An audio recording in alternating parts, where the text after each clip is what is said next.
এই যে ভাইয়েরা, আপনি কি কক্সবাজার ঘুরতে যাচ্ছেন? আপনার মা বোনদেরকে নিয়ে খুবই সাবধানে ঘুরতে যাবেন। কারণ কক্সবাজারে পতিতালয়দের জন্মের কিছু ছেলে সন্তান আছে।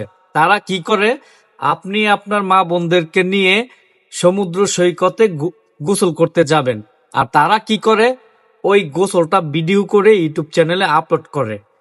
এজন্য আপনাকে সাবধান করে দিচ্ছি। কি ভাই, বিশ্বাস হইতাছে না? আরে ভাই, এডই কিন্তু সত্যি। এই যে ভিডিওগুলো আগে দেখেন, তারপরে আপনার মূল্যবান মতামত অবশ্যই এই ভিডিওর কমেন্ট বক্সে জানিয়ে যাবেন। আগে ভিডিওগুলো দেখেন।